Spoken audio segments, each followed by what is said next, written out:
കൂട്ടായ്മയിൽ ദൈവത്തിന്റെ പുരുഷന്മാർ നമുക്ക് നമ്മുടെ ജീവിതത്തിൽ ദൈവം ചിന്തിക്കുമ്പോൾ അതിൽ നിന്ന് പ്രാവർത്തികമാക്കേണ്ടതായ ദൈവവചനത്തിന്റെ വെളിപ്പാടുകളെ നൽകി തന്ന് തികച്ചും നമുക്ക് മുന്നോട്ട് പോകുവാൻ ക്രിസ്തീയ ജീവിതം ഏറ്റവും അനുഗ്രഹപ്രദമായും ജയകരമായും നയിക്കാൻ ആവശ്യമായ കൃപ ദൈവം തന്റെ വചനത്തിലൂടെ ദിനംതോറും നൽകി തരുന്നു. എല്ലാ കൂട്ടായ്മയിലും ആ ദൈവകൃപ നമ്മൾ അനുഭവിക്കുന്നുണ്ട്. എല്ലാ നമ്മുടെ കുടിവരവുകളിലും ദൈവത്തിന്റെ വചനത്തിന്റെ ശക്തമായ ആലോചനകൾ ഹൃദയത്തിൽ വളരെ അധികമായി ഉറപ്പിച്ച് നമ്മളെ സംശയലേശമന്യേ ക്രിസ്തുയേശുവിൽ വളരെ ദൃഢനിശ്ചയത്തോടെ പ്രത്യാശയോട് ഉറപ്പോട് നയിക്കുവാൻ നമ്മളെ പ്രാപ്തരാക്കുന്ന ഓർത്ത് നന്ദിയോടെ ദൈവത്തെ സ്തുതിക്കുന്നു. ഒരുപക്ഷെ നാം ദിവസങ്ങളിൽ വരുമ്പോൾ പല സംശയങ്ങളായിട്ടും പല ചിന്തകളൊക്കെ നമ്മുടെ മനസ്സിനെ അലട്ടാം. പക്ഷെ പ്രാർത്ഥനയിലേക്ക് നമ്മൾ അടുത്തു വരുമ്പോൾ പ്രാർത്ഥനയിൽ നമ്മൾ കൂടുതലായി നമ്മൾ മുന്നേറുമ്പോൾ അവിടെയെല്ലാം ദൈവ കൃപ അനുഭവിക്കുകയും ദൈവവചന ചിന്തകളിലൂടെ കടന്നു പോകുമ്പോൾ വളരെയധികം നാം ഒരുപക്ഷെ ആരോടും പങ്കുവെക്കാത്ത ചിന്തകളായിരിക്കാം, നമ്മുടെ സംശയങ്ങളായിരിക്കാം. പക്ഷെ അവയിലെല്ലാം ദൈവത്തിന്റെ കൃപ ധാരാളമായിട്ട് അനുഭവിച്ചറിയുവാൻ ദൈവം നമ്മളെ സഹായിക്കുന്നു. നമുക്ക് വ്യക്തമായിട്ട് നമ്മുടെ ജീവിതത്തിന്റെ മാർഗനിർദ്ദേശങ്ങൾ തന്ന് ഇരുളിൽ വെളിച്ചമായി അക്ഷരാർത്ഥത്തിൽ ദൈവത്തിന്റെ വചനം തീരുന്നു എന്നുള്ളത് നമ്മുടെ ഓരോരുത്തരുടെയും ജീവിത അനുഭവമാണ്, നമ്മുടെ സാക്ഷ്യമാണ്. അത് ഇന്ന് രാത്രിയിലും വളരെ സന്തോഷത്തോടെ എനിക്കും പറയാൻ കഴിയും. കഴിഞ്ഞ ദിവസങ്ങളിലൊക്കെ ദൈവം അപ്രകാരം എന്റെ ജീവിതത്തിൽ ഇടപെട്ടതോർത്ത് നന്ദിയോടെ ദൈവത്തെ സ്തുതിക്കുന്നു. ചില കാര്യങ്ങൾ നാം ദൈവത്തിൽ പങ്കുവെച്ച് നമ്മളെ തന്നെ നമ്മുടെ ഹൃദയങ്ങളെ പകർന്ന് നമ്മൾ എഴുന്നേൽക്കും. അവിടെ അതിന്റെ ബാക്കി പിന്നീടായിരിക്കും ദൈവം നമ്മളോട് സംസാരിക്കുന്നത്. ചില കാര്യങ്ങൾ നമ്മൾ പങ്കുവെച്ച് നമ്മുടെ ഹൃദയങ്ങളെ പകർന്ന് നമ്മൾ എഴുന്നേറ്റ് നമ്മുടെ ജീവിതത്തിലേക്ക് കടക്കുമ്പം ദൈവം അതൊരിക്കലും മറന്നു കളയുന്ന ദൈവമല്ല. നമ്മൾ അവനോട് സംശയം ചോദിച്ചോ, അല്ലെങ്കിൽ നമ്മുടെ മനസ്സിനെ അലട്ടിയ വിഷയങ്ങൾ പങ്കുവെച്ചോ, നമ്മുടെ ഹൃദയഭാരങ്ങളെ നമ്മൾ പകർന്നോ, ദൈവവചന ചിന്തയോടുള്ള ബന്ധത്തിലായിക്കോട്ടെ, നമ്മുടെ ജീവിത യാത്രയിലുള്ള വിഷയങ്ങളായിക്കോട്ടെ, നമ്മൾ നേരിടുന്ന പ്രതിസന്ധികളായിക്കോട്ടെ, ഏത് ആകുല വിഷയങ്ങളും ഏത് സംശയമുളവാക്കുന്ന ജീവിതത്തിന്റെ ഏത് മേഖലകളായാലും അതിനൊക്കെ വ്യക്തമായി സമയാസമയങ്ങളിൽ തന്റെ വചനത്തിലൂടെ നമുക്ക് ഉത്തരമരുളി നമ്മളെ ഉറപ്പിച്ച് നടത്തുന്ന കർത്താവിന്റെ വലിയ സ്നേഹത്തെ ഞാൻ ഇന്ന് രാത്രി ഓർത്ത് ദൈവത്തിന് മഹത്വം കരയറ്റുകയാണ്. യേശു ഉയർത്തെഴുന്നേറ്റതിനു ശേഷം നിങ്ങൾക്ക് ഞാൻ പറയുന്ന കേൾക്കാമല്ലോ അല്ലെ? ശബ്ദം കുറവായിട്ട് തോന്നണം. യേശു ഉയർത്തെഴുന്നേറ്റ ശേഷം അപ്പോസ്തലന്മാരെ നടുവിൽ പ്രത്യക്ഷനായപ്പോൾ അപ്പോസ്തലരിൽ ഒരുവനായ തോമസ് അവിടെ ഇല്ലായിരുന്നു. അപ്പം എന്ത് സംഭവിച്ചു? അവിടെ കൊണ്ട് ഞാൻ വിശ്വസിക്കണമെങ്കിൽ എനിക്ക് ഇപ്രകാരം എനിക്കത് സാക്ഷിക്കണം, എനിക്ക് ഇപ്രകാരം അവന്റെ ആ അണിപ്പാടുള്ള കരങ്ങളിലും മുറിവുകളിലും ഒക്കെ എനിക്ക് തൊടണം, അല്ലെ അതെനിക്ക് കാണണം എന്ന് ശഠിച്ച തോമസിനോട് എങ്ങനെയാണ് അത് ഒരു 8 ദിവസം കഴിഞ്ഞിട്ട് അന്ന് അവരത് പറഞ്ഞിങ്ങനെ ആ സംഭാഷണം അവിടെ നിർത്തി. അപ്പം 8 ദിവസം കഴിഞ്ഞിട്ട് അല്ലെങ്കിൽ ഒരാഴ്ച കഴിഞ്ഞപ്പോ ഈശോ അവിടെ പ്രത്യക്ഷപ്പെട്ടിട്ട് കണ്ടിന്യൂ ചെയ്യുകയാണ്. എന്ത് ചെയ്തോ? കാരണം നേരെ തോമസിന്റെ അടുത്തോട്ട് ചെല്ലും. 8 ദിവസം മുമ്പാണ് ആ സംഭാഷണം അവിടെ നടന്നത്, അല്ലെങ്കിൽ ആ ഒരാഴ്ചക്ക് മുമ്പ് പറഞ്ഞ ആ കാര്യത്തിന്റെ കണ്ടിന്യൂവേഷനായിട്ട് കർത്താവ് ഒരാഴ്ചക്ക് ശേഷം അവരുടെ അടുത്തേക്ക് പ്രത്യക്ഷനാവുമ്പോൾ കർത്താവ് പറഞ്ഞു തുടങ്ങുന്നത് എവിടുന്നാന്ന് അറിയാമോ? അവര് നിർത്തിയിടത്തു നിന്നാണ് പറഞ്ഞു തുടങ്ങുന്നത്. തോമസ്, നിനക്ക് എന്നെ വിശ്വസിക്കണമെങ്കിൽ എന്റെ വിലാപ്പുറത്ത് എന്റെ കയ്യിൽ അതെ കണ്ട് അത് കൈ നിനക്ക് എന്ന് പറഞ്ഞപ്പോ തോമസ് വിറച്ചുപോയി. അപ്പൊ ശരിക്കും ഭയന്നുപോയി. എങ്ങനെ അവരെവിടെ നിർത്തിയോ? ഒരാഴ്ച കഴിഞ്ഞ് യേശു അവരുടെ നടുവിൽ പ്രത്യക്ഷനാകുമ്പോൾ അവിടുന്ന് തുടങ്ങുക, അവിടുന്ന് ആരംഭിച്ചിട്ടാണ് ചോദിക്കുന്നത്. അപ്പോഴത്തേക്ക് തോമസിന് അതിനൊന്നും കഴിഞ്ഞില്ല. അദ്ദേഹം എന്റെ കർത്താവും എന്റെ ദൈവവുമായുള്ളവയെന്ന് അലറി വിളിക്കുകയാണ്. ഭയന്നുപോയി, വിറച്ചുപോയി, അല്ലെങ്കിൽ യേശുവിനെ അഭിമുഖീകരിക്കാൻ കഴിയാതെ വണ്ണം പതറിപ്പോയി. മനസ്സ് ഭയങ്കരമായി അത് എന്തുകൊണ്ട് ആശ്ചര്യപ്പെട്ട് ഭയപ്പെട്ട് കർത്താവിന്റെ മുമ്പിൽ നിൽക്കാൻ കഴിയാതെ വണ്ണം എന്റെ കർത്താവും എന്റെ ദൈവവുമായുള്ളവേ എന്ന് പറഞ്ഞ് വിളിക്കുന്ന ഒരു അനുഭവമാണ് നമ്മൾ അവിടെ കാണുന്നത്. അപ്പോ ഞാൻ പറഞ്ഞു വന്നത്, നമ്മുടെയൊക്കെ ജീവിതത്തിൽ നമ്മള് ഏതൊരു വിഷയത്തിൽ പറഞ്ഞു നിർത്തുന്നോ അവിടെ മുന്നേ ദൈവം നിർത്തുമെന്ന് വിചാരിക്കേണ്ട.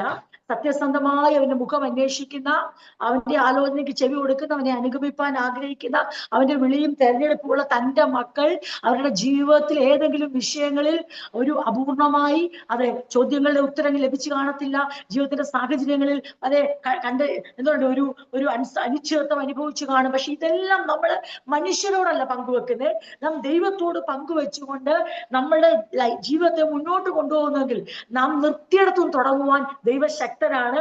അവന്റെ ആ ദിവസത്തിൽ, ആ സമയത്തിൽ, ആ കൃത്യമായ വേളയിൽ ദൈവം ആ ചോദ്യത്തിന്റെ ഉത്തരത്തോടു കൂടെ നമ്മളെ അതെ അഭിമുഖീകരിപ്പാൻ, നമ്മുടെ ജീവിതത്തെ ഒന്ന് കൈകാര്യം ചെയ്യുവാൻ, നമ്മുടെ ചോദ്യങ്ങളെ ആയാലും നമ്മുടെ മനസ്സിന്റെ ചില ആകുല ചിന്തകളായാലും ദൈവവചനത്തിൽ നമുക്ക് ലഭിക്കേണ്ടതായ ദൈവിക വചനത്തിന്റെ വെളിപ്പാടായാലും ഏതു വിഷയത്തിലും നമ്മൾ നിർത്തുന്നിടത്തും തുടങ്ങുവാൻ ദൈവം ശക്തനാണ്. പക്ഷെ നമ്മൾ എവിടെ ആയിരിക്കണം? നമ്മുടെ സകല ആകുലതകളും സംശയങ്ങളും നമ്മുടെ എല്ലാ പരിഭ്രമങ്ങളും പങ്കുവെക്കേണ്ടത് അത് ദൈവസന്നിധിയിലായിരിക്കണം. ദൈവത്തിനറിയാം അതിനെ എങ്ങനെ കൈകാര്യം ചെയ്യണമെന്ന്. നമ്മൾ അത്ഭുതപ്പെടുമാറ് നമുക്ക് അവന്റെ പിന്നെ കർത്താവൊന്നും പറയണ്ട, അവന്റെ സാന്നിധ്യം തന്നെ നമ്മുടെ സംശയങ്ങളുടെ മറുപടിയായി, അവന്റെ ആ വിളി തന്നെ, ആ പേർ ചൊല്ലി വിളിക്കുന്ന ഒരു വിളി തന്നെ നമ്മുടെ അതുവരെയുള്ള മനസ്സിന്റെ സകല സംശയങ്ങളെയും ദൂരീകരിച്ച് നമ്മുടെ സകല അനിശ്ചിതത്വങ്ങളെയും മാറ്റി നമ്മുടെ ഹൃദയങ്ങളെ ഉറപ്പിക്കുവാൻ കർത്താവിന്റെ ഒരൊറ്റ വിളിക്ക് ആ ഇടപെടലിന് സാധിക്കും എന്നുള്ളത് നമ്മൾ വ്യക്തമായി ഓർത്തോണം. പലപ്പോഴും നമ്മൾ ചിന്തിക്കും, ഈ വിഷയത്തിൽ അങ്ങനെ ഒരു ചിന്ത നമ്മുടെ മനസ്സിൽ വരുന്നെങ്കിൽ അതിനെ നമ്മൾ അതിജീവിക്കേണ്ടത് നമ്മുടെ ഉത്തരവാദിത്വമാണ്. കാരണം ഇസ്രായേലിന്റെ ഏറ്റവും വലിയ പരാജയത്തിന്റെ ഒരു കാരണമായിരുന്നു ഓരോ പ്രതിസന്ധി കഴിഞ്ഞ് ദൈവം ആ പ്രതിസന്ധികളെ അത്ഭുതമാക്കി മാറ്റി, അതിനെ വലിയ സന്തോഷ കാരണമാക്കി മാറ്റി. അവരുടെ ജീവിതത്തിലെ എത്ര കൊടിയ ശോധനകളും അതുവരെ നടക്കാത്ത വലിയ അത്ഭുതങ്ങളാക്കി ദൈവം മാറ്റിയെങ്കിലും അടുത്ത പ്രതിസന്ധിയെ തരണം ചെയ്യുമ്പോൾ അവർ ചിന്തിച്ചുപോയി, അത് കഴിഞ്ഞതുപോലെയല്ലേ ഇത്, അതിൽ ദൈവത്തിന് പ്രവർത്തിക്കാൻ കഴിയും. പക്ഷെ ഇത് അങ്ങനെയല്ല എന്നുള്ള അവരുടെ ചിന്താഗതി ഓരോ ദിവസവും ദൈവത്തിന്റെ വഴി അറിയാത്ത ഒരു തലമുറ എന്ന പേര് ലഭിക്കുവാൻ അത് കാരണമായി തീർന്നു. ദൈവമക്കളെ, നമ്മുടെ ഹൃദയത്തിൽ അങ്ങനത്തെ ചിന്തകൾ വല്ലതും വരുന്നുണ്ടോ?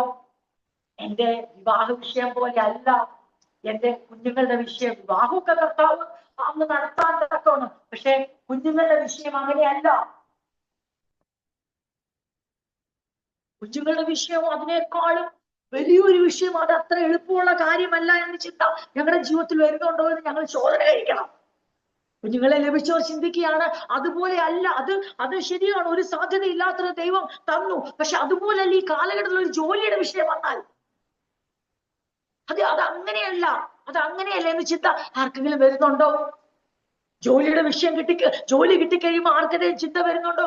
ജോലിയൊക്കെ വിദ്യാഭ്യാസം കൊണ്ടേ കിട്ടും, കഴിവുണ്ടേ കിട്ടും, ഇന്റർവ്യൂ ജയിച്ചാൽ കിട്ടും. പക്ഷെ ജോലി ചെയ്യുക എന്നുള്ളത് ജോലി കിട്ടുന്ന പോലൊരു വിഷയമല്ല, അതിനേക്കാളും വലുതാണ്. ഈ കാലഘട്ടത്തിൽ ജോലി ചെയ്യുക, ആ ജോലിയിൽ തുടരുക, അതിൽ വിജയം കണ്ടെത്തുക, അതിൽ പ്രൊമോഷൻ ലഭിക്കുക, സമാധാനത്തോടെ ജോലി ചെയ്യുക, സ്വസ്ഥതയോടെ ഉത്തരവാദിത്തങ്ങൾ ചെയ്യുക, അത് വിചാരിക്കുന്ന പോലെ എളുപ്പമല്ല എന്നൊരു ദൈവവേദനെ അലട്ടുന്നുണ്ടോ? ഉണ്ടെങ്കിൽ നമുക്കൊന്ന് എന്തുകൊണ്ട് നമ്മെ തന്നെ ഒന്ന് എക്സാമിൻ ചെയ്യാൻ, ശോധന കഴിക്കാനുള്ള സമയമായത്, തിരിഞ്ഞൊന്ന് നോക്കുവാനുള്ള സമയമായത്. മുൻപോട്ട് നോക്കിക്കൊണ്ട് പാട്ടുകാരൻ പാടിയ പോലെ താൻ വാഴുകയാൽ ആകുലമില്ല എനിക്ക്, നാളെ എന്ന ഭീതിയില്ല, ഭാവിയെല്ലാം തൻ കയ്യിലെന്നോർത്താൽ അതെ എത്ര ധന്യമേ ഈ ലോക ജീവിതമെന്ന് മുൻപോട്ട് നോക്കി പാടുവാനും പിന്തിരിഞ്ഞ് നോക്കിക്കൊണ്ട് പറയണം, ഇന്നലകളിൽ ഇതിനേക്കാൾ വലിയ ഹേർഡിൽസിനെ ചാടിക്കടക്കുവാൻ, ഇന്നലകൾ ഇതിനേക്കാൾ വലിയ പർവ്വതങ്ങളെ ഭൂമിയാക്കിക്കൊണ്ട്, ഇന്നലകളിൽ ഇതിനേക്കാൾ വലിയ ചെങ്കടലിനെ ഉണങ്ങിയ നിലമാക്കിക്കൊണ്ട് ജീവിതത്തിലെ ഏറ്റവും വലിയ പ്രതിസന്ധിയിൽ, ഏറ്റവും വലിയ കഷ്ടങ്ങളിൽ ഏറ്റവും അടുത്ത തുണയായിരുന്ന് സകല വിഷയത്തിന്മേലും തന്റെ മഹത്വത്തിനൊത്തവണ്ണം ഉത്തരവരുളിയ എന്റെ കർത്താവ് ജീവിക്കുന്നു, അവൻ ജീവിക്കുന്നതാകയാൽ ഞാൻ ഭാരപ്പെടുകയില്ല, ഭീതിപ്പെടുകയില്ല എന്ന് നമ്മോട് തന്നെ ഉള്ളത്തെ ഉണർത്തി പറയാനുള്ള ഒരു സമയം ആഗതമായിരിക്കുന്നുവെന്ന് ഇന്ന് രാത്രി ദൈവം നമ്മളെ ഓർപ്പിക്കുക. നമുക്ക് ചിന്ത വരികയാണ്, ഇന്നലകളിൽ അത് ചെയ്തു, അതേ ഇസ്രായേലിന്റെ പരാജയത്തിന്റെ പ്രധാന കാരണം അതായിരുന്നു. ഓരോ പ്രതിസന്ധിയുടെ നടുവിൽ അവർ വിചാരിച്ചു, അതെ, ഒരിക്കലും ഞങ്ങളെ ഇവിടുന്ന് പുറപ്പെടുവിക്കാൻ ദൈവത്തിന് കഴിയത്തില്ല. കാരണം ഫറവോൻ അത്ര ശക്തനാ, അത്ര പ്രബലനാ. അവന്റെ സാമ്രാജ്യത്തിന്റെ ആധിപത്യത്തിൽ നിന്നും അവന്റെ വീര്യമുള്ള ഭുജമായി അവർ കാണുന്ന അടിമനുഖത്തിലേക്ക് അവരെ കൊണ്ടുപോയ ഫറവോന്റെ ഭുജം അവർക്ക് വീര്യമുള്ളതായിരുന്നു. പക്ഷെ അതിനേക്കാൾ വീര്യമുള്ള സർവശക്തന്റെ ഭുജം സ്വർഗത്തിൽ ഇറങ്ങി വന്നപ്പോൾ, അവന്റെ കാലൊച്ച ഇസ്രായേലിൽ കേൾപ്പിച്ചപ്പോൾ, സാമ്രാജ്യ ശക്തികളെ ഒരൊറ്റ രാത്രി കൊണ്ട് തകർത്ത് ഇറങ്ങിപ്പൊക്കോളാൻ പറയുന്ന രീതിയിൽ ദൈവം പ്രവർത്തിച്ചെങ്കിൽ, ആ വിടുതൽ കണ്ടപ്പോൾ അവർ ഒത്തിരി സന്തോഷിച്ചു. ആർപ്പോടും നൃത്തത്തോടും അവർ പുറപ്പെട്ടു, സകലരും പുറപ്പെട്ടു. എന്നാൽ പുറപ്പാട് വളരെ ആഘോഷപരമായിരുന്നെങ്കിലും തുടർന്നുള്ള ജീവിതയാത്രയിലെ ശോധനയിൽ അവർ പകച്ചു നിന്നുപോയി. 430 സംവത്സരം 4 തലമുറയെ അടിമനുഖത്തിൽ കൊണ്ടുവന്ന് 4 തലമുറയെ അത് പീഡിപ്പിച്ച് അവരുടെ ചോരയും നീരും പിരിഞ്ഞെടുത്ത് രാജ്യം പുരോഗതി പ്രാപിച്ചപ്പോൾ രാജ്യത്തിന്റെ സാമ്രാജ്യ ശക്തികൾ അധിപന്മാരോർത്തു, എന്നേക്കും ഞങ്ങളുടെ രാജ്യത്തിന്റെ സാമ്പത്തിക പുരോഗതിക്കും ഞങ്ങളുടെ മേൽക്കോയ്മയ്ക്കുമായി ഈ ജനത്തെ പീഡിപ്പിച്ചുകൊണ്ട് തന്നെ ഉപയോഗിക്കാമെന്ന് കരുതിയപ്പോൾ, ദൈവം ഒരു കാര്യത്തിന് അറുതി വെച്ചാൽ പിന്നെ അതിനെ നീട്ടിക്കൊണ്ടുപോകാൻ ആർക്കും കഴിയത്തില്ല. ദൈവം ഒരു കാര്യത്തിന് ഫുൾ സ്റ്റോപ്പ് ഇട്ടാൽ പിന്നെ ആ വിഷയത്തിനകത്ത് ഒന്നും ചെയ്യുവാൻ ആർക്കും കഴിയത്തില്ല. ദൈവം നിശ്ചയിച്ച സമയത്ത് ദൈവം തന്റെ ജനത്തെ പുറപ്പെടുവിച്ചു. അബ്രഹാമിനോടുള്ള ദൈവത്തിന്റെ വാഗ്ദാനമായിരുന്നു, നിന്റെ 4ാം തലമുറയെ ഞാൻ മിസ്രയീമിൽ നിന്ന് പുറപ്പെടുവിക്കും, അവരെ പീഡിപ്പിച്ച ജാതിയെ ഞാൻ വിധിക്കും. ദൈവം പ്രവർത്തിച്ചു. നോക്ക് ദൈവമക്കളെ, ദൈവം തന്റെ വാഗ്ദത്തങ്ങളിൽ വിശ്വസ്തനാണ്. ദൈവം നടത്താൻ ശക്തനാണ്. അവൻ നമ്മളെ നടത്തുന്ന വഴികളിൽ എല്ലാ വഴിയിലും അവനത് കുറവ് തീർത്ത് നടത്താൻ ശക്തനാണ്. പക്ഷെ ചോദ്യം ഇതാണ്, അവന്റെ വഴികളെ അറിയുന്നവരാണോ നമ്മൾ? അതോ നമ്മുടെ മനസ്സിൽ ഈ ചിന്തയാണോ ഉള്ളത്, ഇതൊക്കെ ദൈവത്തിന് കഴിയും, ഫറവോന്റെ കയ്യിൽ നിന്ന് പുറപ്പെടുവിപ്പാൻ കഴിയും, പക്ഷെ ചെങ്കടലിന്റെ നടുവിൽ മുൻപിൽ എന്ത് ചെയ്യാൻ കഴിയും? ഇത് ഞങ്ങളുടെ ശവക്കുഴിയാണ്, ഇത് ഞങ്ങളുടെ ശവക്കുഴിയാണ്, ഇതിനേക്കാൾ നല്ലത് തിരിഞ്ഞു പോകാമെന്നുള്ള ചിന്ത അവരുടെ മനസ്സിൽ വന്നെങ്കിൽ, ഇതേ ചിന്തകൾ വന്നിട്ടില്ലേ നമ്മുടെയൊക്കെ മനസ്സിൽ? പല പ്രാവശ്യം പല അവസരങ്ങളിൽ പല വിഷയങ്ങൾക്ക് വേണ്ടി കാത്തിരിക്കുമ്പോൾ അതിനൊരു മറുപടി ഇല്ലെന്ന് കാണുമ്പോൾ, കാലങ്ങൾ ദീർഘമാകുമ്പോൾ ദൈവം അതിനു വേണ്ടി ഒന്നും ചെയ്യുന്നില്ലെന്ന് കാണുമ്പോൾ, പലപ്പോഴും നമ്മുടെ മനസ്സിൽ കൊണ്ടിരുന്ന ചിന്ത എന്നറിയാമോ? ഇന്നലകളിലെ ആ വിഷയം പോലെ അല്ല ഈ വിഷയമെന്ന് വിഷയത്തെ പലപ്പോഴും പർവ്വതീകരിച്ച് നമ്മുടെ മുമ്പിൽ നിർത്തുമ്പോൾ, നമ്മുടെ ഉത്തരവാദിത്വമാണ് അത് ഏതുമില്ലെന്ന് എണ്ണിക്കൊണ്ട് അതിന്റെ മുകളിലും പ്രവർത്തിപ്പാൻ കഴിവുള്ള സർവശക്തനായ ദൈവത്തെ ഹൃദയത്തിൽ ധ്യാനിച്ചുകൊണ്ട് അവന്റെ അത്ഭുതങ്ങളെ വർണ്ണിച്ചുകൊണ്ട് ജയകരമായ ഒരു ക്രിസ്തീയ ജീവിതം ഇപ്പോൾ നമ്മൾ വിളിക്കപ്പെട്ടവരാ. അതിന് നമുക്ക് കഴിയുന്നില്ലെങ്കിൽ നമ്മുടെ ക്രിസ്തീയ ജീവിതം പരാജയപ്പെട്ടു പോകും. ഭൗതിക വിഷയങ്ങൾ നമ്മളെ കുടുക്കിക്കളയും, ജീവിതത്തിൽ വരുന്ന സമ്മർദ്ദങ്ങൾ നമ്മളെ തളർത്തിക്കളയും. നമുക്കിനിയും ദൈവം ചെയ്തു തരേണ്ട കാര്യങ്ങൾ, ഈ ഭൂമിയിലെ ആയുസ്സിൽ നടക്കേണ്ട ജീവിതത്തിന്റെ ആവശ്യങ്ങൾ നമ്മളെ ലക്ഷ്യത്തിൽ നിന്ന് തെറ്റിച്ചു കളയും. അതിലൊരിക്കലും ഇടവരാതിരിക്കണമെങ്കിൽ നാം വിശ്വസിക്കേണ്ട ഒരു കാര്യമുണ്ട്. എന്റെ ദൈവം ഏത് വിഷയത്തിന്മേൽ കൈനാൾ പ്രവർത്തിച്ചോ, ഇങ്ങനെ പറയണം, അത് അസാധ്യമായിരുന്നു, ആർക്കും ചെയ്യാൻ കഴിയത്തില്ലായിരുന്നു. അതെ, 4ാം തലമുറയെ മിസ്രയീമിൽ പുറപ്പെടുവിക്കുക എന്നുള്ളത് ലോകത്ത് ഒരാൾക്കും കഴിയത്തില്ല. എത്ര സഖ്യകക്ഷികൾ കൂടിച്ചേർന്നാലും അതെ, ഫറവോൻ ഒരിക്കലും ഇസ്രായേലിനെ വിടത്തില്ല. എന്നാൽ മോശെ എന്ന ഒരു മനുഷ്യനെ അയച്ചിട്ട് ആ മനുഷ്യനെ മുമ്പിൽ നിർത്തിയിട്ട് സർവശക്തനായ ദൈവം തന്റെ വീര്യമുള്ള ഭുജം കൊണ്ടു, നീട്ടിയ ഭുജം കൊണ്ടു ജനത്തെ വിടുവിച്ചെങ്കിൽ ജനം പറയേണ്ട കാര്യം എന്ന് ചോദിച്ചാൽ, ഞങ്ങളുടെ ദൈവത്തിന് കഴിയാത്ത ഒരു കാര്യവുമില്ല, അവൻ അസാധ്യമായിട്ടൊന്നുമില്ല. ഇന്നലെ അവൻ വിശ്വസ്തനായിരുന്നു, ഇന്നും അവൻ വിശ്വസ്തന, നാളെയും അവൻ വിശ്വസ്തൻ തന്നെയായിരിക്കും. അവന്റെ വിശ്വസ്ത ഞങ്ങൾക്ക് പരിചയം പലകയുമായിരിക്കും. ഒരു മാറ്റവും നാം വരുത്താൻ പാടില്ല. അടുത്ത വിഷയം വരുമ്പോൾ നമ്മളെ ഇങ്ങനെ തെറ്റിദ്ധരിപ്പിക്കും, അത് അതുപോലെയല്ല കേട്ടോ, അത് ഈ കാലഘട്ടത്തിൽ ഈ പ്രായത്തിൽ അങ്ങനെയുള്ള ചിന്തകൾ വരുമ്പോൾ ഓർത്തോണം, അത് നമ്മളെ ദൈവത്തിന്റെ മഹത്വത്തിൽ നിന്നും അതേ വിഷയങ്ങളുടെ അതേ മുകളിലായി അതേ ഏറ്റവും ഉന്നതമായി സർവശക്തനായി അവന്റെ സുപ്രീമസിയെയും അവന്റെ സഫിഷ്യൻസിയെയും നമുക്ക് കാണുവാൻ, അതിൽ ആശ്രയിപ്പാൻ കഴിയാതെ വണ്ണം ഏതെങ്കിലും ഭൗതികമായ ആവശ്യങ്ങളുടെ ആ വിഷയങ്ങൾ, കാലദൈർഘ്യം ദൈവം വരുത്തുന്ന ഏതെങ്കിലും വിഷയങ്ങൾ ഇന്ന് രാത്രി എന്നെ കേൾക്കുന്ന നിങ്ങൾക്കോ എനിക്കോ ബാധകമായിട്ടുണ്ടെങ്കിൽ, അതിന്റെ അർത്ഥം നമ്മളെ അത് ബാധിച്ചിട്ടുണ്ടെങ്കിൽ, മനസ്സിനെയോ ശരീരത്തിനെയോ ക്രിസ്തീയ ജീവിതത്തെയോ കുടുംബത്തെയോ കുഞ്ഞുങ്ങളെയോ അത് ബാധിച്ചിട്ടുണ്ടെങ്കിൽ ഇന്ന് രാത്രി കേട്ടുകൊള്ളുക, അതിൽ വിമുക്തമാകുവാൻ കർത്താവ് നമ്മളോട് ആഹ്വാനം ചെയ്യുകയാണ്. നാം പാടിയാൽ മാത്രം പോരാ, താൻ വാഴുകയാൽ ആകുലമില്ല എനിക്ക് നാളെ എന്ന്. അത് തന്നെ നമ്മുടെ ജീവിതത്തിൽ പ്രാവർത്തികമാക്കുവാൻ നമ്മൾ വിളിക്കപ്പെട്ടവരാ. നമുക്ക് ധൈര്യമായി വിളിച്ചു പറയണം, കർത്താവെ, ഞങ്ങൾ പൂർണ്ണമായും വിശ്വസിക്കുന്നു. ഇന്നലകളിൽ ആർക്കും പരിഹരിക്കാൻ പറ്റാത്ത എത്ര നൂലാമാലകൾ, എത്രമാത്രം അതെ സങ്കീർണമായ വിഷയങ്ങൾ, സമ്മർദ്ദം നിറഞ്ഞ സാഹചര്യങ്ങളിൽ നീ ഒന്ന് ഇടപെട്ടപ്പോൾ കാര്യങ്ങൾ എത്ര നിസ്സാരമായി നടന്നു. അത്ഭുതകരമായി നീ പ്രവർത്തിച്ചില്ലേ. മാറാത്ത ഹൃദയങ്ങളെ മാറ്റിയില്ലേ, മാറാത്ത സാഹചര്യങ്ങളെ മാറ്റിയില്ലേ, കൊടുമുടി സമാനമായ പ്രശ്നങ്ങളെ ഒറ്റ രാത്രി കൊണ്ട് നീ സമഭൂമിയാക്കി മാറ്റിയില്ലേ, മനുഷ്യന്റെ തീരുമാനങ്ങളെ നീ തിരുത്തി കുറിച്ചില്ലേ. രാജാവിന്റെ ഹൃദയത്തെ നീർത്തോട് കണക്കെ തിരിക്കുന്ന ദൈവം എത്ര പ്രാവശ്യം എനിക്ക് വേണ്ടി നിങ്ങൾക്ക് വേണ്ടി അത് ചെയ്തുവെങ്കിൽ നമുക്ക് ഒരുമിച്ച് വിളിച്ചു പറയാം, എന്റെ ദൈവത്തിന് അസാധ്യമായ, പരിഹരിക്കാൻ കഴിയാത്ത ഒരു പ്രശ്നവും ഒരാവശ്യവും എന്റെ ജീവിതത്തിൽ ഇതുവരെ വന്നിട്ടില്ല, ഇനിയൊട്ട് വരികയുമില്ല. അവൻ ഇടപെട്ട് പരിഹരിക്കാനും അവന് പൂർത്തീകരിക്കാനും അവന് നിവർത്തിക്കുവാനും കഴിയാത്ത ഒന്നുമില്ല. അതെല്ലാം തന്റെ തക്ക സമയത്ത് അവൻ ചെയ്യുക തന്നെ. ഒരിക്കലും നമ്മുടെ മനസ്സിൽ ഇങ്ങനെ യാതൊരു ചിന്തകളും അലട്ടാൻ പാടില്ല. എന്റെ മനസ്സിൽ അങ്ങനെ അലട്ടിയിട്ടുണ്ട്. അതുകൊണ്ടാണ് ഞാൻ നിങ്ങളോട് പറയുന്നത്, സാധ്യതകൾ എപ്പോഴും ഉണ്ട്. ഒന്ന് കഴിയുമ്പോൾ അടുത്തത്, ഒന്ന് കഴിയുമ്പോൾ അടുത്തത് വരുമ്പോൾ നമ്മൾക്കൊരു ചിന്ത വരും, ഓ ഇതെങ്ങനെയാ. നാം തിരിഞ്ഞു നോക്കി ദൈവത്തിന് നന്ദി പറയുക, മുൻപോട്ട് നോക്കി നമ്മൾ അവന്റെ മഹത്വത്തെ വർണ്ണിക്കുക. കർത്താവിന്റെ അപരമാധികാരത്തെയും പര്യാപ്തതയും ഉയർത്തിപ്പിടിച്ചുകൊണ്ട് ഇന്നലകളിൽ നടത്തിയ ദൈവപ്രവൃത്തികളെ ഒന്ന് ഇരുന്ന് ഓർക്കുവാൻ നാം സമയമെടുത്താൽ ഞാൻ തീർച്ചയായും പറയട്ടെ, നമ്മുടെ ആത്മീയ ജീവിതം ധന്യമായി തീരും. പലപ്പോഴും നമ്മുടെ മുൻപിലുള്ള വിഷയങ്ങൾക്കാണ് നമ്മൾ പ്രാധാന്യം കൊടുക്കുന്നത്. കിട്ടാനുള്ളതും ലഭിക്കാനുള്ളതും ഈ ഓട്ടത്തിൽ മുൻപോട്ട് ആവശ്യമായതും ഒക്കെ നമ്മൾ ഒത്തിരി അങ്ങ് ആകുലപ്പെട്ട് പ്രാർത്ഥിക്കുമ്പോൾ ഓർത്തോണം, അത് അത്ര ഗുണകരമായി തീരത്തില്ല. ആവശ്യങ്ങളെ സ്തോത്രത്തോടെ അറിയിക്കണം. ആകുലത കടന്നു വന്നാൽ അപ്പോൾ ഒരു സമയം ഓർത്തോണം, അപ്പോൾ ദൈവം ഒരു അവസരം തരിക, തിരിഞ്ഞൊന്ന് നോക്കുവാൻ. എങ്ങനെയാണ് കർത്താവ് നമ്മുടെ ഓരോ വിഷയങ്ങളെയും കാര്യ ഗൗരവമായി പരിഗണനയിലെടുത്ത് കാലങ്ങൾക്കപ്പുറമായി, സമയത്തിനപ്പുറമായി, പ്രായത്തിനപ്പുറമായി, നമ്മുടെ ചിന്തകൾക്കപ്പുറമായി, മനുഷ്യനെ എഴുതിയ വിധികൾക്കപ്പുറമായി, മനുഷ്യന്റെ അഭിപ്രായങ്ങൾക്കപ്പുറമായി, നമ്മുടെ നിരൂപണങ്ങൾക്കപ്പുറമായി ദൈവം ഇടപെട്ട ഓരോ വിഷയങ്ങളെയും ഓരോ ദൈവത്തിനും ഓർത്തെടുത്ത് ദൈവത്തെ സ്തുതിക്കണം. നമ്മൾ അതിശയിച്ചു പോകും, ഈ ആകുലതകൾ എങ്ങോട്ട് പോയെന്ന് നമുക്ക് അത്ഭുതം തോന്നും. അപ്പൊ നാം ഉള്ളിൽ ബലം ധരിച്ചവരായി, ഉള്ളം ശക്തിപ്പെട്ടവരായി തീരും. അതിന് നാം തയ്യാറാകണം. അല്ലാത്തിടത്തോളം കാലം നമ്മൾ ഒരിക്കലും ചിന്തിക്കരുത് മറ്റൊരാളുടെ ഉത്തരവാദിത്തമായി ഇതൊന്നും ചിന്തിക്കരുത്. നമ്മുടെ ഉത്തരവാദിത്തമാണ് നമ്മുടെ ഉള്ളത്തെ ഉണർത്തേണ്ടതും ആകുലപ്പെടുന്ന ഉള്ളത്തെ മൗനമാക്കേണ്ടതും.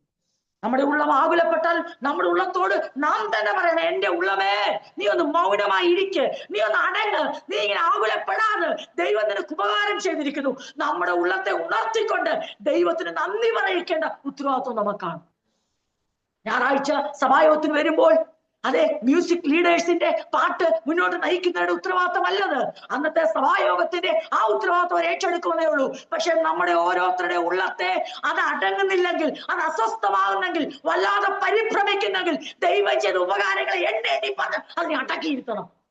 അതേപോലെ തന്നെ അതിന് നന്ദി പറയാൻ കേൾപ്പില്ലെങ്കിൽ, നമ്മുടെ പ്രാണൻ തുടിക്കുന്നില്ലെങ്കിൽ ദൈവം ചെയ്ത ഉപകാരങ്ങളെ ഓരോന്ന് പറഞ്ഞ് നന്ദി പറയിപ്പിക്കണം. ഇത് ഭക്തന്മാർ കാലാകാലങ്ങളിൽ ചെയ്തു. അതിനവർക്ക് സഭായോഗം വരെ കാത്തിരിക്കേണ്ട ആവശ്യം വന്നില്ല. അതിനവർക്ക് ചീഫ് മ്യൂസിഷ്യന്മാർ എഴുന്നേൽക്കേണ്ട അവസരം വന്നില്ല. എപ്പോഴൊക്കെ അവർക്കത് മനസ്സിലായോ, അവരുടെ ഉള്ളം പിടിക്കുന്നിടത്ത് കിട്ടുന്നില്ല, അവരുടെ ഉള്ളം കലങ്ങിയിരിക്കുന്നത് അവർക്ക് മനസ്സിലായോ, അവർ വിളിച്ചു പറയാൻ തുടങ്ങി. കോരപുത്രന്മാർ പറഞ്ഞു തുടങ്ങി, എന്റെ ഉള്ളമേ നീ ദൈവത്തെ നോക്കി മൗനമായിരിക്കും. ദാവീദ് പറഞ്ഞു തുടങ്ങി, എന്റെ ഉള്ളമേ നീ അടങ്ങ്. അവർ ഓരോരുത്തരും പറഞ്ഞു, നീ എന്തിനെങ്ങനെ വിഷാദിച്ച് ഉള്ളിൽ നരങ്ങുന്നത്? പ്രിയരെ, മറ്റുള്ളവരെ ബലപ്പെടുത്താൻ മാത്രം പഠിച്ചാൽ പോരാ, അവനവന്റെ ഉള്ളത്തെയും ശക്തിപ്പെടുത്തിക്കൊണ്ട് ദൈവത്തിന് വേണ്ടി വരുതിക്ക് നിർത്തേണ്ട കടമ ഈ വീണ്ടെടുക്കപ്പെട്ട ആത്മാവിനുണ്ട്. അതിന്റെ ചിന്തകൾക്ക് അതിനെ വിട്ടുകൊടുക്കരുത്. അതിന്റെ ഇഷ്ടത്തിന് പറന്നു കിടക്കാൻ പ്രാണനെ, ദേഹിയെ വിട്ടുകൊടുക്കരുത്. മറിച്ച് അതെ വീണ്ടെടുക്കപ്പെട്ട ആത്മാവ് ഈ ദേഹിയെ നിയന്ത്രിച്ചു നിർത്തണം. നീ എന്തിനാ വിഷാദിച്ചിങ്ങനെ ഉള്ളിൽ ഞരങ്ങുന്നത്? നീ എന്തിനാ ഇങ്ങനെ കലങ്ങുന്നത്? എൻ മനമേ നീ എന്തിനാ ഇങ്ങനെ തകരുന്നത്? ദൈവം നിനക്ക് ഉപകാരം ചെയ്തിട്ടില്ലേ? ദൈവം നിനക്ക് വേണ്ടി എഴുന്നേറ്റില്ലേ, പ്രവർത്തിച്ചില്ലേ? എന്റെ ഉള്ളമേ നീ ഒന്ന് ഓർക്ക്, എങ്ങനെയാണ് ഓരോ വിഷയങ്ങളിലും ദൈവം നിനക്ക് വേണ്ടി പ്രവർത്തിച്ചത്. അവൻ നിന്റെ അകൃത്യങ്ങളെ മോചിച്ചു, സകല രോഗങ്ങളെ സൗഖ്യമാക്കി. അവൻ നിനക്ക് വേണ്ടി പ്രവർത്തിച്ച എല്ലാ നന്മകളെ ഓർക്ക്. ഈ രണ്ട് കാര്യവും ഭക്തന്മാരുടെ ഒരു ശീലമായിരുന്നു, വേ ഓഫ് ലിവിങ് ആയിരുന്നു, ഹാബിറ്റ് ആയിരുന്നു. പക്ഷെ ഇന്നത്തെ ദൈവമക്കൾക്കോ ഇങ്ങനൊരു ഹാബിറ്റേ ഇല്ലാതെ മാറി. ഉള്ളം തളർന്നിരിക്കുമ്പോൾ അതിനെ ശക്തിപ്പെടുത്താൻ, ഉള്ളം പ്രാണൻ കേറി ആത്മാവിനെ ഡൊമിനേറ്റ് ചെയ്യാൻ ശ്രമിക്കുമ്പോൾ ഉള്ളത്തെ അടക്കി നിർത്തുവാൻ സ്വസ്ഥമായിരിക്കുക. എന്തിനാ ഇത്രയും കിടന്ന് ചാഞ്ചാടുന്നേ? നിന്റെ ആത്മാവിനെ വീണ്ടെടുത്തൊരു കർത്താവ് ഉടയവനായി ഉള്ളപ്പോൾ ഉള്ളം അങ്ങനെ കയറി ചാഞ്ചാടേണ്ട കാര്യം? മക്കളെ, നമുക്ക് ഒരു ബാലൻസ്ഡ് ക്രിസ്ത്യൻ ലൈഫ് നയിക്കാൻ, ഒരു സന്തുലിതമായ, അതായത് പ്രാണന് കൊടുക്കേണ്ട സ്ഥാനം പ്രാണന് കൊടുത്ത്, ദേഹിയാണ് പ്രാണൻ, ദേഹത്തിന് കൊടുക്കേണ്ട സ്ഥാനം മാത്രം അതിന് കൊടുത്ത്, ആത്മാവിന് കൊടുക്കേണ്ട സ്ഥാനം ആത്മാവിന് കൊടുത്ത്, വീണ്ടെടുക്കപ്പെട്ട ആത്മാവിന് കൊടുക്കേണ്ട സ്ഥാനം കൊടുത്ത്, ആരെ ഡൊമിനേറ്റ് ചെയ്യണം, ആരെ അധീനമാക്കി നിൽക്കണം, എവിടെയാണ് ആർക്കാണ് ഒന്നാം സ്ഥാനം, ദേഹി ആത്മാവിൽ ആർക്കാണ് പ്രധാന സ്ഥാനം എന്ന് തിരിച്ചറിഞ്ഞുകൊണ്ട് നമുക്ക് കർത്താവിന് വേണ്ടി പ്രയോജനപ്പെടാം. ഒരു കുത്തഴിഞ്ഞ പുസ്തകമല്ല നമ്മുടെ ക്രിസ്തീയ ജീവിതം. ഏത് ദേഹത്തിന്റെ പ്രാധാന്യം എന്തെന്നറിയാത്ത, ദേഹിയുടെ പ്രാധാന്യം എന്തെന്നറിയാത്ത, ആത്മാവിന്റെ പ്രാധാന്യം എന്തെന്നറിയാത്ത ഒരു ക്രിസ്തീയ ജീവിതം അല്ല നമ്മൾ നയിക്കുന്നത്. കാരണം വീണ്ടെടുക്കപ്പെട്ട ആത്മാവിന്റെ ഉടയവരാണ്. നമ്മുടെ ആത്മാവ് വീണ്ടെടുക്കപ്പെട്ടു. ആ വ്യക്തി ജീവിതങ്ങൾ വ്യക്തമായി അറിഞ്ഞിരിക്കണം. ഈ മൂന്ന്, അതെ, നമ്മുടെ ജീവിതത്തിൽ ദൈവം വെച്ചിരിക്കുന്ന ഈ മൂന്ന് ഘടകങ്ങളെയും, ദേഹി ആത്മാവിനെ അതിന്റെ സ്ഥാനത്ത് നിർത്തിക്കൊണ്ട് ദൈവത്തിന് കൊടുക്കേണ്ട മഹത്വം കൊടുത്ത് ദൈവിക ചിന്തകളാൽ ഉള്ളത്തെ നിറച്ച്, ആത്മാവിന് വേണ്ട ആഹാരം ഇങ്ങോട്ട് കിട്ടുമ്പോ ഉണ്ടല്ലോ, ആത്മാവിന് വേണ്ട ആ വചനം ആകുന്ന ആ ഗോതമ്പ് ഇങ്ങോട്ട് കിട്ടുമ്പോൾ, ആ നല്ല പാൽ ഇങ്ങോട്ട് കിട്ടുമ്പോൾ ആത്മാവ് കയറി അങ്ങ് പുഷ്ടിപ്പെടും. ആത്മാവ് പുഷ്ടിപ്പെട്ടാൽ ഉള്ളത്തെ അടക്കി നിർത്താൻ പറ്റും. ആത്മാവ് എപ്പോഴൊക്കെ ബലഹീനമാകുന്നു, ദേഹി കയറി ആത്മാവിന്റെ മേൽ മേൽക്കോയ്മ നടത്തും. ദേഹിക്ക് എപ്പോഴും വേണ്ടത് ഈ ലോകത്തിന്റെ സുഖങ്ങൾ, ഈ ലോകത്തിലെ സമയത്തുള്ള കാര്യങ്ങൾ, ഈ ലോകത്തിലെ ഒരു മനുഷ്യന്റെ പോലും നിന്നയേൽക്കാൻ കഴിയാത്ത, അതെ, ദുരഭിമാനിയാണ് ദേഹി. പക്ഷെ ആത്മാവ് അങ്ങനെയല്ല. എന്നെ അപമാനം വന്നാലും സാരമില്ലെന്നു. കാരണം എന്തറിയോ? ആത്മാവിന് എപ്പോഴും വെളിപ്പെടാൻ പോകുന്ന തേജസ്സിനെ കുറിച്ച് അറിയാം. ആത്മാവിന് എപ്പോഴും വരാൻ പോകുന്ന ക്രിസ്തുയേശുവിന്റെ വരവിനെ കുറിച്ചുള്ള പ്രത്യാശ.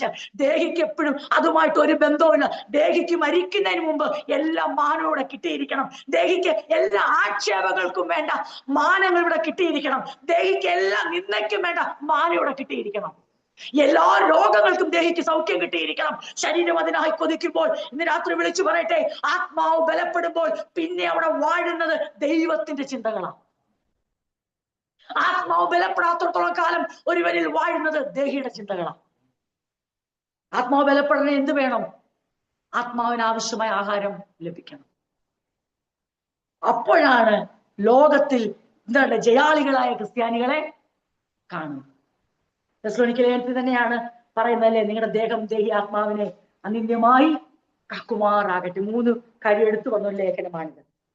രാത്രി പ്രാരംഭമായി പരിശുദ്ധാത്മാവ് നമ്മുടെ മനസ്സിന്റെ, നമ്മുടെ ഉള്ളത്തെ തന്നെ അറിഞ്ഞാണ് സംസാരിക്കുന്നത്. അതിനെ എങ്ങനെ അതിജീവിക്കണമെന്നുള്ള നമ്മുടെ ആ ദൈവിക ചിന്തകളെ നമുക്ക് ആത്മാർത്ഥമായി ഏറ്റെടുക്കാം. ദൈവം അതിനായി നമ്മളെ ബലപ്പെടുത്തട്ടെ. ദൈവത്തിന്റെ വഴികളെ അറിയുന്ന നമ്മളെ നോക്കിയിട്ട് ദൈവം സ്വർഗത്തിൽ അങ്ങനെ ഒരു സാക്ഷ്യം പറയണം. ഇസ്രായേലിൽ ലഭിക്കാത്തൊരു സാക്ഷ്യം ലഭിക്കേണ്ടതായിരുന്നു. അതിന് തക്കവണ്ണം എല്ലാം ദൈവം അവർക്ക് വേണ്ടി ചെയ്തു. പക്ഷെ സാക്ഷ്യം ലഭിച്ചില്ല. അവർക്ക് ദൈവത്തിൽ നിന്ന് ഒരു കമന്റേഷൻ ലഭിച്ചില്ല. കാരണം അവർക്ക് വിശ്വാസം ദൈവത്തെ പ്രസാദിപ്പിക്കാൻ കഴിഞ്ഞില്ല. അവർക്ക് ഒരിക്കലും കഴിഞ്ഞില്ല.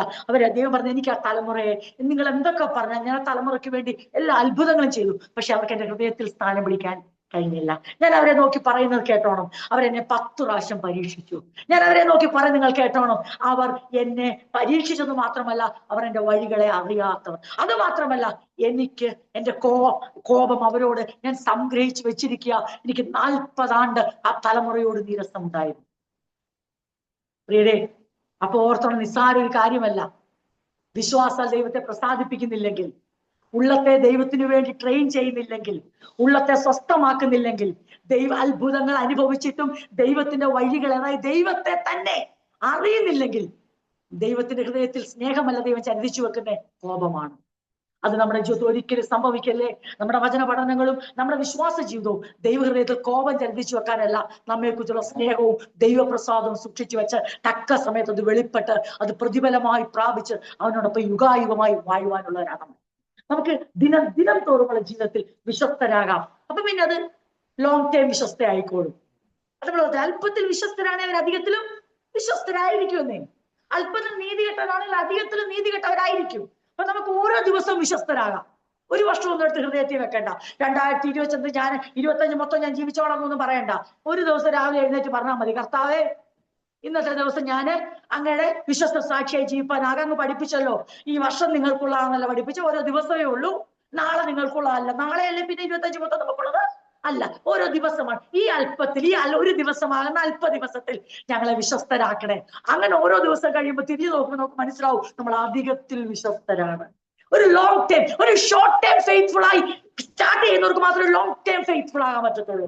അതെ, ലിറ്റിൽ തിങ്സിൽ ഫെയ്ത്ത്ഫുൾ ആകുന്നവർക്ക് മാത്രമേ ഗ്രേറ്റ് തിങ്സിൽ ഫെയ്ത്ത്ഫുൾ ആകാൻ പറ്റത്തുള്ളൂ.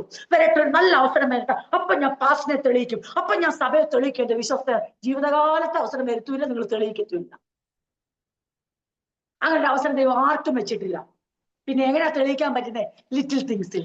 ഇന്നത്തെ ദിവസം എന്റെ കൺമുമ്പിൽ ആ കസേര മറിഞ്ഞു കിടക്കുന്ന കണ്ടേ, അത് നേരെ വെക്കാം. എന്റെ കൺമുമ്പിൽ അവിടെ വൃത്തികേടായി കിടക്കുന്നേ, അത് വൃത്തിയാക്കാം. എന്റെ കൺമുമ്പിലാ കണ്ടത് ആ മൈക്ക് പ്രോപ്പറായിട്ടല്ല ഇരിക്കുന്നത്, അത് വെച്ചു കൊടുക്കാം. എന്റെ കൺമുമ്പിലാ കണ്ടേ എന്റെ സഹോദരി വിഷമത്തോടെ പോകുന്നു, ഒന്ന് സംസാരിക്കാം. എന്റെ കൺമുമ്പിലാ കണ്ടത് അവരൊരു വിഷയത്തിൽ അല്ലെ ഞങ്ങൾക്ക്.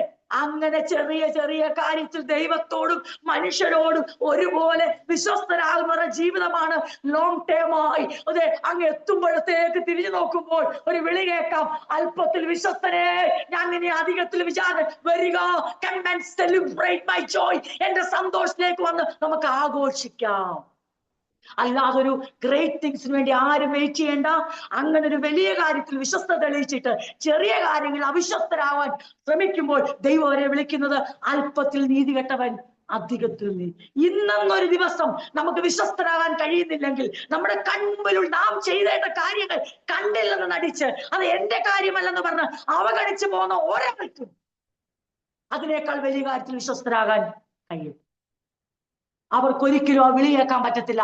Come and celebrate with me. Come and enter into my joy. എന്റെ സന്തോഷത്തിലേക്ക് വരിക എന്നുള്ള വിളി കേൾക്കണമെങ്കിൽ ഈ ചെറിയ ലോകത്തിൽ ആരും പ്രാധാന്യം കൊടുക്കാത്തതായിരിക്കും, ആരും അതെ വലിയ അനുമോദിക്കാത്തതായിരിക്കും. പക്ഷെ ചെറുതെന്ന് തോന്നുന്ന ദൈവത്തിനൊന്ന് ചെയ്യുമ്പോഴാ വലുതാകുന്നേ. കാര്യം ചെറുതായിരിക്കും, പക്ഷെ ചെയ്യുന്ന ആളാരാ വലുതാ. ഞാൻ ചെയ്യുന്ന കാര്യം ചെറുതായിരിക്കും, ആർക്കു വേണ്ടി ചെയ്യുന്നു ആ ദൈവത്തിന്റെ വലുപ്പമാണ് എന്റെ വിശ്വസ്തയെ വർണ്ണിക്കുന്നത്, എന്റെ വിശ്വസ്തയ്ക്ക് വിലയിടുന്നത്. ഞാൻ ചെയ്യുന്ന കാര്യങ്ങളുടെ വലിപ്പമല്ല, ഞാൻ ആർക്കു വേണ്ടി ചെയ്യുന്നു, ഏത് ഹൃദയ മനോഭാവത്തോടെ ചെയ്യുന്നു, അതാണ് എന്റെ പ്രവൃത്തിക്ക് വാല്യൂ ഇടുന്നത്. രാത്രി നമുക്ക് അതിന് തയ്യാറാകാം. അല്ലാതെ നമ്മൾ ആണ്ടിന്റെ പിറവി നോക്കിയിരിക്കരുത്, ആണ്ടിന്റെ അവസാനം നോക്കിയിരിക്കരുത്, മാസത്തിന്റെ ആരംഭം നോക്കിയിരിക്കരുത്, ജന്മദിനങ്ങൾ നോക്കിയിരിക്കരുത്. അതെ, നമ്മുടെ ജീവിതത്തിലെ വാർഷികങ്ങളോ ആഘോഷങ്ങളോ അതെ ഏതെങ്കിലും പ്രത്യേക അവസരങ്ങളോ നോക്കിയിരിക്കരുത്. മറിച്ച് ഓരോ ദിവസവും രാവിലെ ഉണരുമ്പോൾ ഇതെന്റെ വിശ്വസ്തയുടെ ദിനമാകട്ടെ, ഇതെന്റെ ഉറപ്പിന്റെ ദിനമായിക്കട്ടെ, അങ്ങേക്ക് വേണ്ടി ഞാൻ ഒരടിയെങ്കിലും മുൻപോട്ട് കാലെടുത്തു വെക്കുന്ന മനസ്സിനെ ഏൽപ്പിച്ചു തരുന്ന, ജീവിതത്തെ ഏൽപ്പിച്ചു തരുന്ന ദേഹം ദേഹിയാത്മാവിനെ അങ്ങാൽ കാക്കപ്പെടുന്ന ഒരു ദിനമായി തീരട്ടെ. ആ ഒരു ദിനമാണ് പിന്നീടുള്ള ദിനങ്ങളെ നിർണയിക്കുന്നത്. നമുക്ക് ആ കർത്താവ് പറഞ്ഞ ആ ഇക്വേഷൻ നമ്മുടെ ജീവിതത്തിൽ, ആ ഫോർമുല നമ്മുടെ ജീവിതത്തിൽ പ്രാവർത്തികമാക്കാം. നമുക്ക് ഈ ദൈവവചനങ്ങൾ കേൾക്കുമ്പോൾ നമ്മളോട് തന്നെ പറയാം, കർത്താവേ എനിക്ക് അല്പത്തിൽ വിശ്വസ്തനായിരിക്കുവാനുള്ള കൃപ തരണമേ. ലിറ്റിൽ തിങ്സ്, കാര്യം നിസ്സാരമാ, പക്ഷെ അതിന്റെ പ്രതിഫലം ഗുരുതരമാ. കാര്യം വളരെ നിസ്സാരോ, പക്ഷെ അതിന്റെ നമ്മൾ പറഞ്ഞ കാര്യം നിസ്സാരം, പ്രശ്നങ്ങൾ കാര്യം നിസ്സാരമാ, ആ ചെയ്യുന്ന വിശ്വസ്തതയ്ക്ക് പ്രതിഫലം ഭയങ്കര ഘനമുള്ളതായിരിക്കും.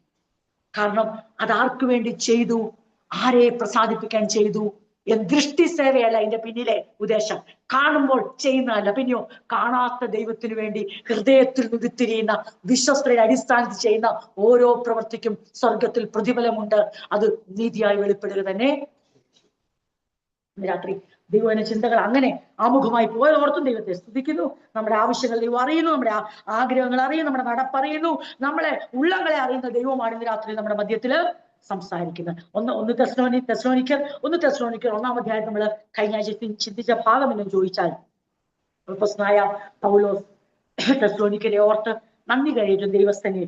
അതിന്റെ കാരണം പ്രാർത്ഥനയിൽ നിരന്തരം ഓർക്കുന്നു, നന്ദി കരയേറ്റുന്നു. അതിന്റെ കാരണം എന്തെന്ന് ചോദിച്ചാൽ അവരുടെ വിശ്വാസം പ്രകടമാക്കുന്ന പ്രവൃത്തിയും, work of faith, labour of love, patience of hope, അവരുടെ സ്നേഹപ്രേരിതമായ പ്രവൃത്തിയും അവർക്ക് കർത്താവായ യേശു ക്രിസ്തുവിന്റെ രണ്ടാമത്തെ വരവിലുള്ള പ്രത്യാശയുടെ പൂർണ്ണ നിശ്ചയവും.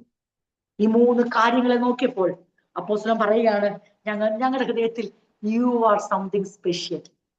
ഞാൻ കഴിഞ്ഞ ആഴ്ച പറഞ്ഞു, വാം റിലേഷൻഷിപ്സ്, ഊഷ്മളമായ ബന്ധങ്ങൾ ഉളവാകുന്നത് ഈ മേൽപ്പറഞ്ഞ കാര്യങ്ങളുടെ അടിസ്ഥാനത്തിലാണ്. മറ്റ് ഒന്നിനാലും ഉണ്ടാകാം, പക്ഷെ അധികം നിലനിൽപ്പ് കാണത്തില്ല. ഊഷ്മളമായ ബന്ധമൊക്കെ നമുക്ക് ആരംഭിക്കാം, പക്ഷെ കുറച്ച് കഴിയുമ്പോൾ ഒരുപക്ഷെ നമ്മുടെ വാചക കസർത്ത് കൊണ്ടും നമ്മുടെ ആദ്യകാലത്തെ നമ്മൾ കാണിക്കുന്ന കാര്യം പറയുന്ന കാര്യം കൊണ്ടൊക്കെ ഊഷ്മളമായ ബന്ധത്തിനൊരു തുടക്കം കുറിക്കാം, പക്ഷെ നിലനിൽക്കത്തില്ല.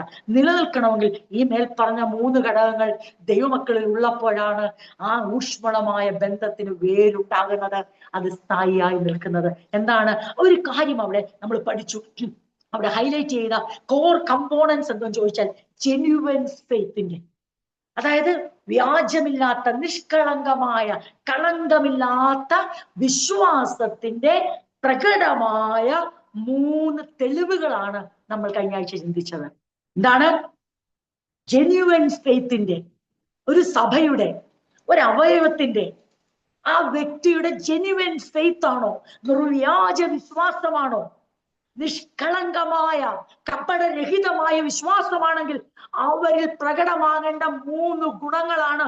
ഒന്ന്, അവരുടെ ജീവിതത്തിൽ എന്തുണ്ടായിരിക്കണം? വിശ്വാസം പ്രകടമാക്കുന്ന പ്രവൃത്തിയും, അവരുടെ ജീവിതത്തിൽ സ്നേഹപ്രേരിതമായ പ്രയത്നവും, കർത്താവായ യേശുവിന്റെ 2ാമത്തെ വരവിനെ കുറിച്ചുള്ള ആ പ്രത്യാശയുടെ ഉറപ്പ്. ഒരാളെ നമുക്ക് ഐഡന്റിഫൈ ചെയ്യാൻ, ഒരാൾ ജെന്യുവൻ ഫെയ്ത്തിന്റെ ഉടമയാണോ എന്ന് തിരിച്ചറിയുവാനുള്ള പ്രധാന 3 ലക്ഷണങ്ങൾ, ഘടകങ്ങളായിരുന്നു. അപ്പൊ ആക്ഷൻ വേണം, അതാണ് work of faith. 2, service to others, അതാണ് ലേബർ ഓഫ് ലവ്. എന്തിനാ ഞാൻ ഈ പ്രയത്നം ചെയ്യുന്നേ? സ്നേഹം എന്ന് പറയുന്നത് നമ്മളെല്ലാം വിചാരിച്ചത് സ്നേഹം ഒരു വികാരമാണെന്ന് വിചാരിച്ചല്ലേ? നമ്മളെല്ലാം അങ്ങനെയായിരുന്നു വിചാരിച്ചേ.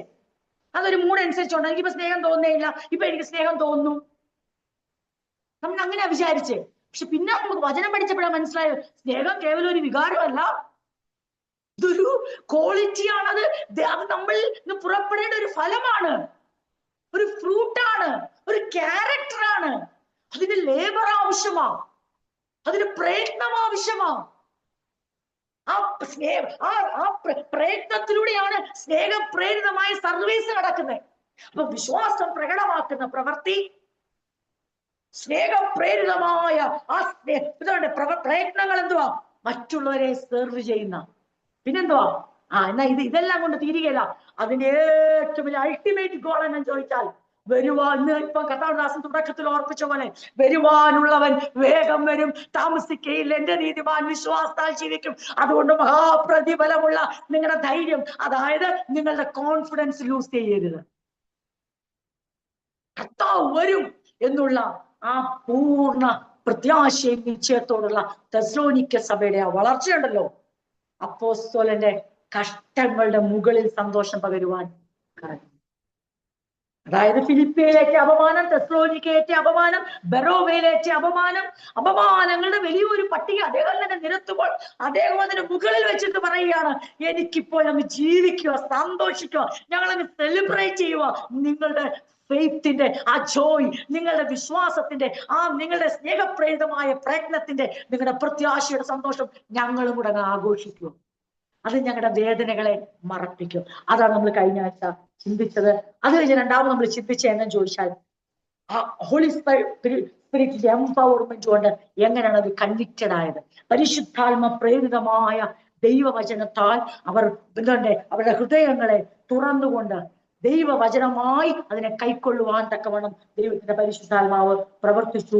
ശക്തിയോടും പരിശുദ്ധാത്മ സാന്നിധ്യത്തോടും ദൃഢനിശ്ചയത്തിലും കൂടെ അപ്പോസ്തലൻ പറയാണ്, സുവിശേഷം നിങ്ങളുടെ അടുത്തെത്തി. അത് കേവലം ഒരു പ്രഭാഷണമായി മാത്രം അല്ലായിരുന്നു. അത് നമ്മൾ ചിന്തിച്ച് നിർത്തി. നമുക്ക് ഇന്ന് നമ്മൾ ചിന്തിക്കേണ്ട ഭാഗം ഇതാണ്.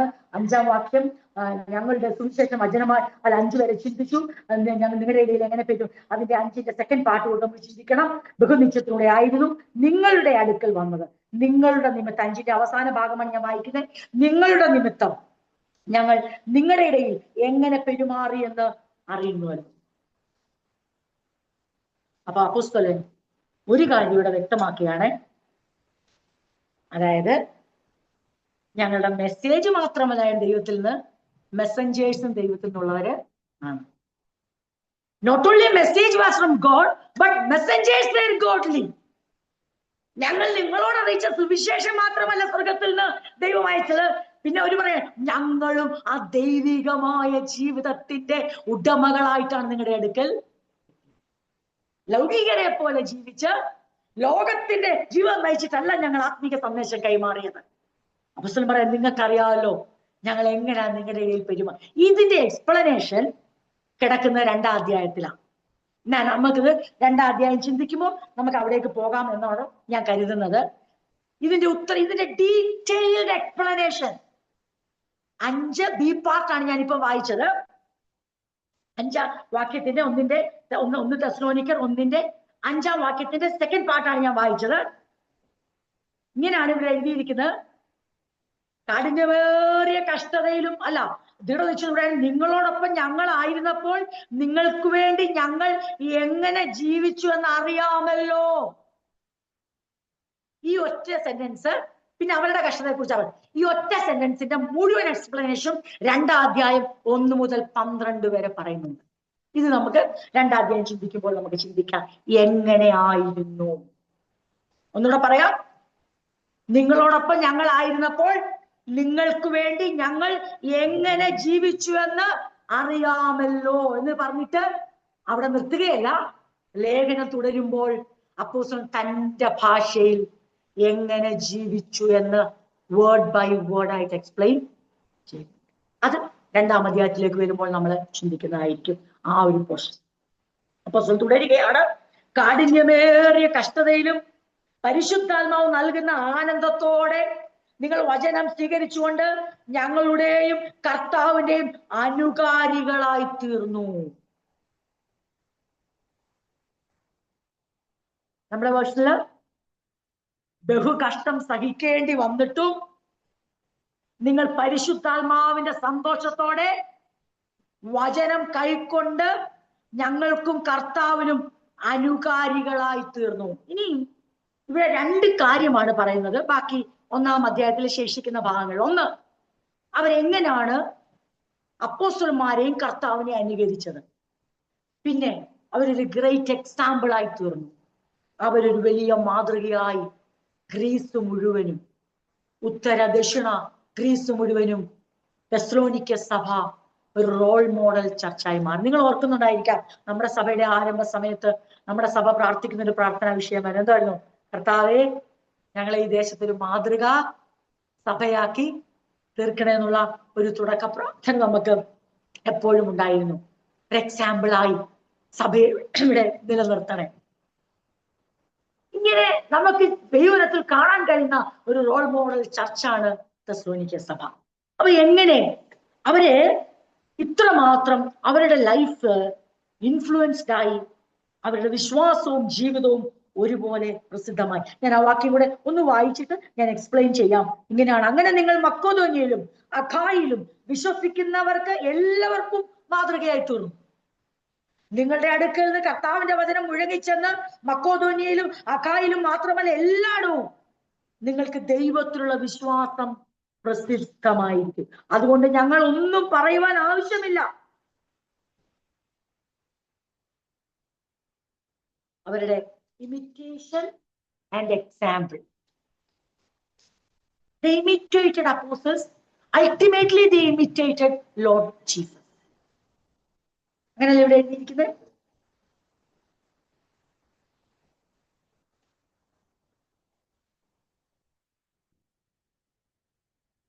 അങ്ങനെ നിങ്ങൾ കാഠിന്യമേറിയ കഷ്ടതയിലും പരിശുദ്ധാത്മാവ് നൽകുന്ന ആനന്ദത്തോടെ നിങ്ങൾ വചനം സ്വീകരിച്ചു ഞങ്ങളുടെയും കർത്താവിന്റെയും അനുകാരികളായി തീർന്നു. ഞങ്ങളുടെയും കർത്താവിന്റെയും അനുകാരികളായി തീർന്നു. അങ്ങനെ നിങ്ങൾ മക്കോദോന്യയിലും അഖായിലുമുള്ള സകല വിശ്വാസികൾക്കും മാതൃകയായി തീർന്നു. ഒരു കാര്യം സത്യമാ, നമ്മൾക്ക് മുമ്പിൽ ദൈവം വെച്ചിരിക്കുന്ന സാക്ഷികളുടെ സമൂഹത്തെ അനുകരിക്കുകയും ആത്യന്തികമായി യേശുവിനെ മാതൃകയാക്കുകയും ചെയ്യുന്നവർക്ക് മാത്രമേ ഒരു മാതൃക വ്യക്തിയോ സഭയായി തീരാൻ. ഒരൊറ്റയാൾ പട്ടാളമല്ല, ഒരൊറ്റയാൾ പോരാട്ടത്തിൽ നടക്കത്തില്ല. മറിച്ച് നമുക്ക് മുൻപിൽ വലിയൊരു സാക്ഷികളുടെ സമൂഹത്തെ വെച്ചിട്ടുണ്ട്. അവരെ അനുകരിപ്പാൻ അവരുടെ, അത് എബ്രായത്തിലും പറയുന്നുണ്ടല്ലേ, നിങ്ങൾ അവരുടെ നല്ല ഗുണങ്ങളെ അത് നിങ്ങൾ അനുകരിക്കണം. കർത്താവായ യേശുവാണ് വിശ്വാസ നായകന് പൂർത്തിയുടെ യേശു. അവനെ തന്നെ നോക്കുമ്പോൾ തന്നെ നിങ്ങൾക്ക് ഇടവും വലവും സാക്ഷിയുടെ സമൂഹത്തെ പ്രശ്നം പറയാം. നിങ്ങൾ എങ്ങനെയാ മാതൃകയെന്നറിയാവോ? ഞങ്ങളെയും കർത്താവായ യേശുവിനെയും അനുകരിക്കാൻ തയ്യാറായ, അതായത് അപ്പോസ്തലനെ അനുകരിക്കുന്നവർ കുറച്ചായിട്ടല്ല ഇവർ കണ്ടത്. അവർക്ക് മനസ്സിലായി മാതൃകയായ സഭയായി നിലകൊള്ളണമെങ്കിൽ ആരാണോ സ്വർഗത്തിന്റെ ഒരു വചനം ഞങ്ങൾക്ക് നൽകി തന്നെ അവരുടെ ജീവിതം കൂടെ ഇമിറ്റേറ്റ് ചെയ്തെങ്കിലേ ഞങ്ങൾക്ക് ഒരു മാതൃകയായി തീരുവാൻ കഴിയത്തുള്ളൂ. ചുരുക്കി പറഞ്ഞാൽ ഇമിറ്റേഷൻ അവരുടെ ലൈഫില് നമുക്കറിയാലോ, നമ്മുടെ ഇന്നത്തെ തലമുറയില് ഇന്ന് മാത്രമല്ല നമ്മൾ കണ്ടുവരുന്ന ഒരു വലിയ പ്രവണതയാണ് അനുകരണം എന്നുള്ളത്. അതെപ്പോഴും കാണുന്നത് ആത്മീകമായ അനുകരണമല്ല നമ്മൾ കാണുന്നത്. ബാക്കി എല്ലാ കാര്യത്തിലും നമ്മൾ പോലും അറിയാതെ ഒരു അനുകരണത്തിനായി അതേന്നുണ്ടെ ഒരു വഴുതുന്ന, അതിനുവേണ്ടി ഒന്ന് ചാഞ്ഞു കൊടുക്കുന്ന സ്വഭാവം മനുഷ്യനില് ഉണ്ട്. പക്ഷെ ദൈവോചനം നമുക്ക് തരുന്ന അനുഗ്രഹിക്കപ്പെട്ട സന്ദേശം എന്ന് ചോദിച്ചാൽ, അനുകരിക്കുന്നെങ്കിൽ ക്രിസ്തുവിനെയും അവന്റെ അപ്പോസ്തലന്മാരെയും അനുകരിക്കണം. നമ്മുടെ അനുകരണത്തിന് വേണ്ടി തന്നിരിക്കുന്ന ആ ഒരു സ്വഭാവം ഉണ്ടല്ലോ, ആ സ്വഭാവം ദോഷമായതിനെയോ നമുക്ക് ഇഷ്ടമുള്ളതിനെയോ ലോകത്തിൽ സെലിബ്രിറ്റികളായവരെയോ നമ്മൾ ആകാൻ ആഗ്രഹിക്കുന്നവരെയോ ഒന്നുമല്ല നമ്മൾ അനുകരിക്കേണ്ട. പിന്നെയോ നമ്മളെ വിളിച്ചിരിക്കുന്ന നമ്മുടെ കർത്താവിന്റെ സ്വഭാവത്തെ മാതൃകയായി നമ്മുടെ മുന്നിൽ വെച്ചിരിക്കുന്ന ആ സാക്ഷികളുടെ സമൂഹത്തെ നമ്മൾ അനുകരിച്ചാലുള്ള റിസൾട്ട് കേൾക്കണോ? റിസൾട്ട് എന്ന് ചോദിച്ചാൽ നാം മറ്റുള്ളവർക്ക് ഒരു എക്സാമ്പിൾ ആയിരിക്കും, ഒരു മാതൃക. That means imitation leads to a great example for others.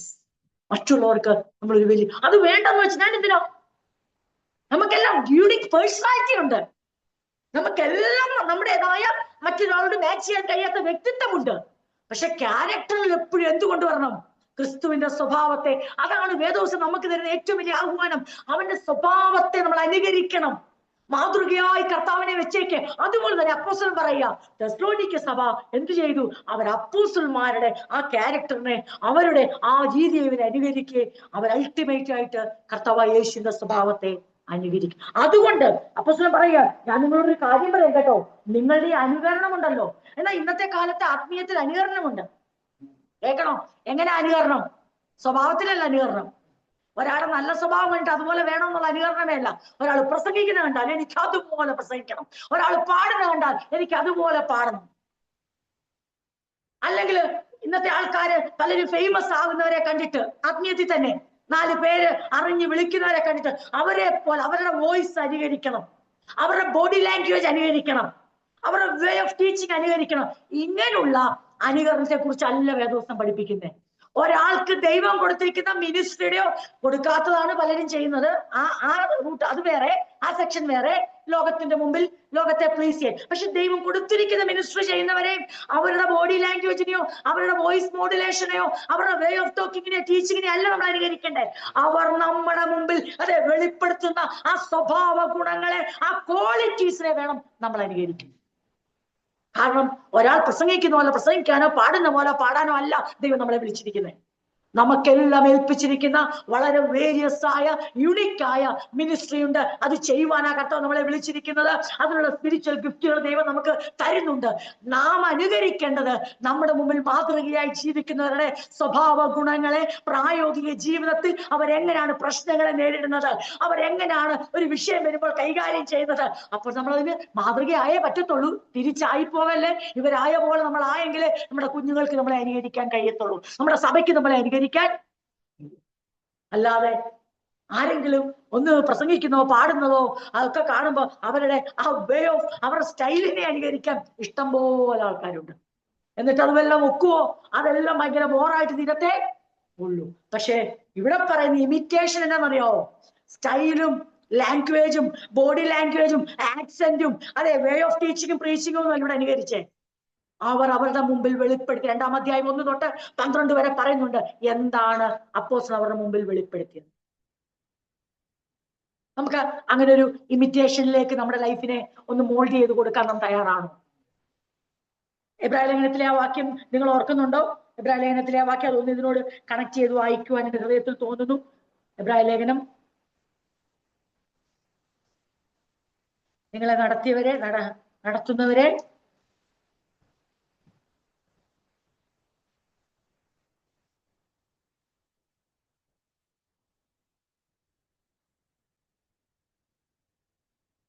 ആ 13-ാം അധ്യായം അതിന്റെ 7-ാം വാക്യം. Hebrews chapter 13 verse 7. നിങ്ങളോട് ദൈവവചനം പ്രസംഗിച്ച് നിങ്ങളെ നടത്തിയവരെ ഓർത്തുകൊള്ളുവിൻ. അവരുടെ ജീവാവസാനം ഓർത്ത് അവരുടെ വിശ്വാസം അനുകരിപ്പീൻ. അവരുടെ പ്രസംഗ ശൈലിയല്ല, അവരുടെ പാട്ടിന്റെ ശൈലിയല്ല, അവരെങ്ങനെ കൈ ഉയർത്തുന്നു, അവരെങ്ങനെ ഹല്ലേലൂയ പറയുന്നു, അവരെങ്ങനെ കൈയടിക്കുന്നു, അവരെങ്ങനെ മൈക്ക് പിടിക്കുന്നു, അവരെങ്ങനെ ഇതൊന്നുമല്ല അനുകരിക്കാൻ പറഞ്ഞേ. അവരുടെ വിശ്വാസം. എന്താ വിശ്വാസം? വിശ്വാസം പ്രകടമാക്കുന്നവരുടെ പ്രവൃത്തി. അതായത് പ്രവൃത്തിയില്ലാത്ത വിശ്വാസം ഇവർക്ക് ആർക്കുമില്ലായിരുന്നു. ജീവിതത്തിൽ അവർ പ്രവൃത്തികളിലൂടെ പ്രകടമാക്കിയ ആ വിശ്വാസത്തെ നിങ്ങൾ ഇമിറ്റേറ്റ് ചെയ്യ്. അങ്ങനെ ഇമിറ്റേറ്റ് ചെയ്യുമ്പോൾ നിങ്ങൾ വാസ്തവത്തിൽ ഇമിറ്റേറ്റ്, കാരണം അവരാരെയാണ് ഇമിറ്റേറ്റ് ചെയ്തേക്കുന്നത്? കർത്താവ് യേശുവിനെയാണ്. ആ ഇമിറ്റേഷൻ, ആ അനുകരണം, ആ രീതി നിങ്ങൾ അവലംബിക്കുമ്പോൾ നിങ്ങൾ പോലും അറിയാതെ നിങ്ങൾ മറ്റുള്ളവർക്ക് മാതൃകയായി തീരും. വേണ്ടാത്ത കാര്യങ്ങൾ അനുകരിക്കുമ്പോഴാണ് എങ്ങും എത്തത്തില്ല. വേണ്ട കാര്യങ്ങൾ അനുകരിക്കുമ്പോഴാണ് നമ്മുടെ വിശ്വാസം പ്രസിദ്ധമാകും.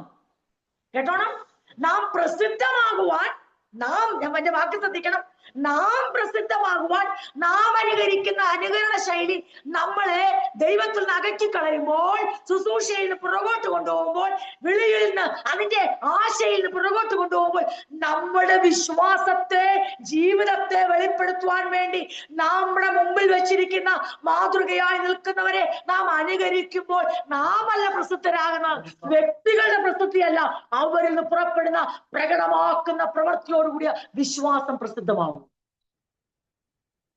തെസ്സലോനിക്കയിൽ, അഖായയിലും മക്കദോനിയയിലും പ്രസിദ്ധമായ അവിടുത്തെ ചില പ്രത്യേക ആൾക്കാരുടെ പേര് ഇവിടെ ഇല്ല.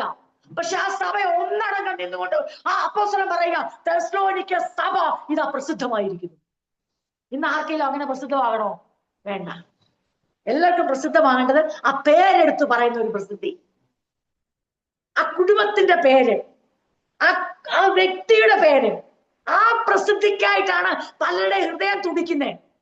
പക്ഷെ ഇവിടെ നടന്ന പ്രസിദ്ധി തെസ്സലോനിക്കയിലെ ചില പ്രമുഖന്മാരുടെ പേരെടുത്ത് പറഞ്ഞ പ്രസിദ്ധിയല്ല. ആ സഭയുടെ വിശ്വാസം പ്രകടമാക്കുന്ന പ്രവൃത്തിയും സ്നേഹപ്രേരിതമായ പ്രയത്നം, അതായത് മറ്റുള്ളവരോട് അവർ എഫോർട്ട് ഇട്ടുകൊണ്ട് സ്നേഹിച്ച് ചെയ്ത ശുശ്രൂഷയും കർത്താവിന്റെ വരവിനെ കുറിച്ച് സംശയലേശമെന്നുള്ള അവരുടെ പ്രത്യാശയുടെ ദൃഢനിശ്ചയവും ദേശത്ത് മൊത്തവും പ്രസിദ്ധമായി.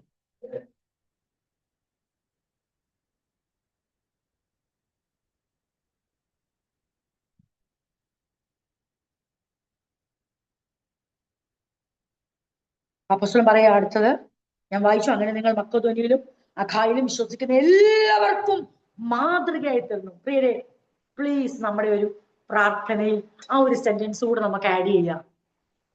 ദൈവമേ, വിശ്വസിക്കുന്ന എല്ലാവർക്കും ഒരു മറ്റുള്ളവർക്ക് അവര് നമ്മളെ എപ്പോഴും എന്ത് നമ്മൾ നല്ലത് ചെയ്താലും നമ്മളെ തിന്മയാന്നേ പറയത്തുള്ളൂ. അത് നമുക്കിടെ മേഖലയല്ല. ആ ഡിപ്പാർട്ട്മെന്റ് നമ്മൾ ദൈവത്തിന് വിട്ടുകൊടുത്തേരെ.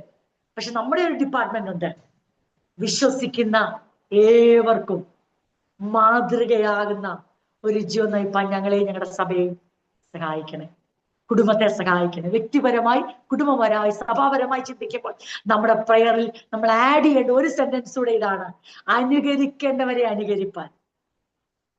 കർത്താവായ യേശുവിനെ അനുകരിക്കുന്നതോടൊപ്പം നമ്മുടെ കൺമുമ്പിൽ വെച്ചിരിക്കുന്ന ആ സാക്ഷികളുടെ സമൂഹത്തെ ഈ കാലഘട്ടത്തിൽ ദൈവം വെച്ചിട്ടുണ്ടെങ്കിൽ അവരെയും അനുകരിപ്പാൻ നമുക്ക് പെട്ടെന്ന് ഒരു ചിന്തയുണ്ട്. ആരെങ്കിലും ഇടറിപ്പോയാൽ, ആരെങ്കിലും തെറ്റ് ചെയ്താൽ നമ്മൾ പെട്ടെന്ന് പറയുമോ അവരങ്ങനെയാണല്ലോ. പക്ഷെ എത്രയോ പേർ നമ്മുടെ മുമ്പിൽ നല്ല സാക്ഷി, അതൊന്നും കാണാൻ പലപ്പോഴും നമ്മുടെ കണ്ണ് കാണത്തില്ല.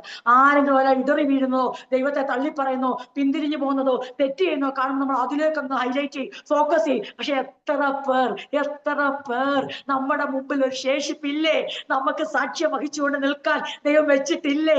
അവരെ അനുകരിക്കുകയും അൾട്ടിമേറ്റായി ആത്യന്തികമായി കർത്താവായ യേശുവിനെ അനുകരിച്ചുകൊണ്ട് നമുക്ക് മുന്നേറുമ്പോൾ നമുക്കൊന്ന് പ്രാർത്ഥിക്കാം. കർത്താവെ, വിശ്വസിക്കുന്ന ഏവർക്കും ഒരു എക്സാമ്പിൾ ആകുവാൻ, മാതൃകയാകുവാൻ ഞങ്ങളെ സഹായിക്കണം. ആ പ്രാർത്ഥന തീർച്ചയായും ദൈവം കേൾക്കും. ആ പ്രാർത്ഥന തീർച്ചയായും ഫലവത്താകും. അത് വലിയ പ്രയോജനമാകും. അപ്പൊ അപ്പോസ്തലൻ അവിടെ പറയുകയാണ്, അങ്ങനെ നിങ്ങളുടെ അടുക്കൽ നിന്ന് കർത്താവിന്റെ വചനം മുഴങ്ങിച്ചെന്നത് മക്കെദോന്യയിലും അഖായിലും. ഇനി ഇവര് എന്ത് ചെയ്യുകയാണ്? ഇവരുടെ ആ ട്രൂ കൺഫർമേഷൻ, ആ ശരിക്കും പറഞ്ഞാൽ ഒരു ട്രാൻസ്ഫോർമേറ്റീവ് കൺവേർഷനാണ് നടന്നത്. കൺവേർഷൻ ചുമ്മാ നടത്താം. പക്ഷെ നടക്കേണ്ട കൺവേർഷൻ എങ്ങനാ? ഒരാളുടെ മനസ്സ് തിരിയേണ്ടത് എങ്ങോട്ടാ?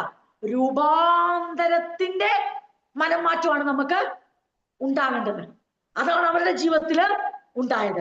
അവരുടെ ജീവിതത്തിൽ ഉണ്ടായപ്പോൾ അപ്പോസ്തലൻ പറയാം, ഇപ്പൊ എന്ത് ചെയ്യുന്നറിയോ? നിങ്ങളുടെ അടുക്കൽ നിന്ന് കർത്താവിന്റെ വചനം മുഴങ്ങി ചെന്നത് മക്കെദോന്യയിലും അഖായിലും മാത്രമല്ല, എല്ലായിടവും നിങ്ങൾക്ക് ദൈവത്തിലുള്ള വിശ്വാസം പ്രസിദ്ധമായിരിക്കുന്നു. അതുകൊണ്ട് ഞങ്ങൾ ഒന്നും പറയുവാൻ ആവശ്യമില്ല.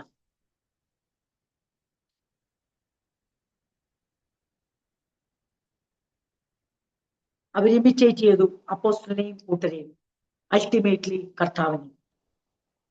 അവർക്ക് വളരെ ഉറപ്പുണ്ടായിരുന്നു. കർത്താവിന്റെ വരവിനെ കുറിച്ചുള്ള പ്രത്യാശയുടെ പൂർണ്ണ നിശ്ചയം അവർക്കുണ്ടായിരുന്നു. എന്റെ വാക്കുകളെ ഇങ്ങനെ ചുരുക്കാം. ഞാൻ ആ 10 വരെയുള്ള ഭാഗങ്ങൾ ചിന്തിക്കണമെന്ന് ആഗ്രഹിച്ചെങ്കിലും 9, 10 അവിടെ നിർത്തുന്നു. അടുത്ത ക്ലാസ്സിൽ നമുക്ക് ചിന്തിക്കാം. ഒരു കാര്യം മനസ്സിലാക്കിക്കോണം, കൺവേർഷൻ ടു ഇമിറ്റേഷൻ.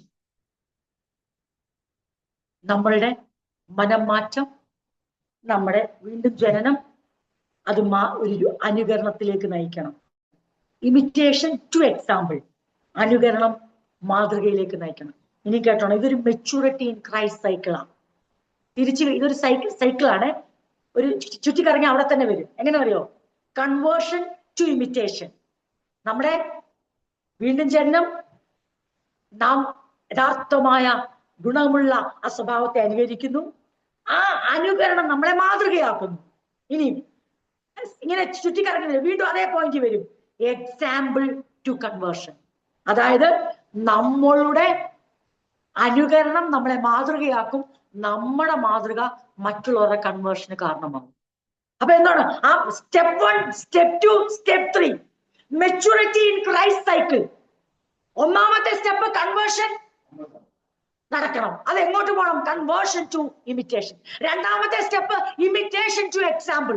മൂന്നാമത്തെ തിരിഞ്ഞു വരികയാണ്, എന്ത് ചെയ്തു? Example to conversion. കാരണം നാം മാതൃകയോടെ ജീവിക്കുമ്പോൾ മറ്റുള്ളവരുടെ ലൈഫ് അത് വെച്ച് ഇൻഫ്ലുവൻസ്ഡ് ആവും. അവരെങ്ങോട്ട് വരും? അവർ കൺവേർഷനിലേക്ക്, അവരുടെ മാനസാന്തരത്തിന് അത് കാരണമായി തീരും. നമ്മളുടെ മാനസാന്തരം അനുകരണത്തിലേക്ക് നീങ്ങുക, അനുകരണം മാതൃകയിലേക്ക് നീങ്ങുക, വീണ്ടും മാതൃക എന്തിനെ ഉളവാക്കും? എന്റെ ജീവിതത്തിലെ മാനസാന്തരം അനുകരണത്തിലേക്ക് നീങ്ങുന്നു. അനുകരണ ജീവിതശൈലി മാതൃകയിലേക്ക് നീങ്ങുന്നു. ആ മാതൃകയുള്ള ജീവിതം കണ്ടിട്ട് അനേകർക്ക് മാനസാന്തരം ഉണ്ടാകും. ഇതാണ് കർത്താവ് നമ്മളിൽ നിന്ന് ആഗ്രഹിക്കുന്നത്. തുടർന്ന് നമ്മൾ അടുത്ത ആഴ്ച ചിന്തിക്കുന്നതായിരിക്കും. എന്റെ വാക്കുകളെ ഞാൻ ഇവിടെ അവസാനിപ്പിക്കട്ടെ. എനിക്ക് പോർഷൻ തീർത്ത് അങ്ങനെ പോകേണ്ട, നമുക്ക് കണ്ടിന്യൂസ് ആയിട്ട് നമുക്ക് സമയം കിട്ടുന്ന ബൈബിൾ സ്റ്റഡി ആയതുകൊണ്ട് നമുക്ക് മെല്ലെ മെല്ലെ ചിന്തിച്ച് കടന്നു പോകാം. നമുക്ക് പ്രാർത്ഥിക്കാനും നമ്മളെ തന്നെ ദൈവങ്ങൾ സമർപ്പിക്കാനുമുള്ള സമയമാണ്.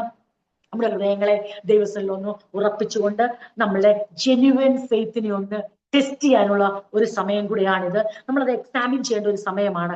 ഒരാളുടെ വിശ്വാസം നിർവ്യാജമാണോ, നിഷ്കളങ്കമാണോ, അവർ വചനത്താൽ തന്നെ വീണ്ടും ജനിച്ചതാണോ, അതോ ഏതെങ്കിലും മതപരമായ ആശയങ്ങൾ നിമിത്തം ഉണ്ടായ കൺവേർഷനാണോ? എങ്ങനെ തിരിച്ചറിയും? ഒരാൾ മതപരമായ ആശയങ്ങൾ സ്വീകരിച്ചിട്ട് മതം മാറിയ പോലെ ആണെങ്കിൽ അതിന്റെ റിസൾട്ട് എന്തുവാ?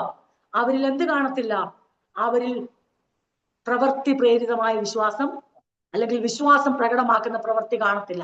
2, അവരിൽ സ്നേഹപ്രേരിതമായ പ്രയത്നം, അവർക്ക് സർവീസ്, മറ്റുള്ളവരെ സർവീസ് ചെയ്യണമെന്നൊരു ചിന്ത, സ്നേഹത്തോടെ ശുശ്രൂഷിക്കുന്ന ചിന്ത കാണും. 3, കർത്താവായ യേശു ക്രിസ്തുവിന്റെ വരവിനെ കുറിച്ചുള്ള പ്രത്യാശ ലേശം കാണത്തില്ല. ഒരാളുടെ ജെന്യുവൻ ഫെയ്ത്തിനെ നമ്മൾ ആരെയും വിധിക്കുകയല്ല, നമ്മെ തന്നെ വിധിച്ചാൽ മതി. എന്റെ ഫെയ്ത്ത് ജെന്യുവൻ ആണോ? അത് ഏതെങ്കിലും മതപരമായ ആശയങ്ങൾ കേട്ടിട്ടുള്ള എടുത്തുചാട്ടലാണോ? മാനുഷിക പ്രേരിതമായ ഒരു മതം മാറ്റമാണോ? വചന പ്രേരിതമായ ഒരു മാനസാന്തരത്തിന്റെ ഉടമയാണോ ഞാൻ? ആണെങ്കിൽ ഞാൻ അതിന് അവകാശവാദം മുഴക്കണ്ട, വീരവാദം മുഴക്കണ്ട. വിശ്വാസം പ്രകടമാക്കുന്ന പ്രവൃത്തിയിലൂടെയും സ്നേഹപ്രേരിതമായ ശുശ്രൂഷ മനോഭാവത്തിലും ആ ലവിങ് ആറ്റിറ്റ്യൂഡേയും തീർന്നില്ല.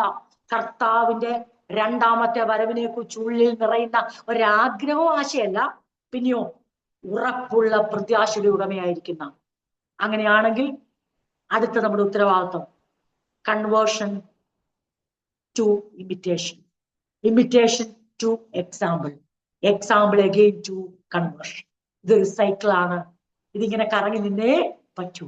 അങ്ങനെയാണ് ദൈവം തന്റെ പ്രവൃത്തി ചെയ്തുകൊണ്ടേ ഇരിക്കുന്നത്. അത് അപ്പോസ്തലന്മാർ ചെയ്തു, നമുക്കും ചെയ്യാം. അതിനായി ദൈവം നമ്മളെ സഹായിക്കട്ടെ. ഈ വചനങ്ങളാൽ ദൈവം നമ്മെ അനുഗ്രഹിക്കും.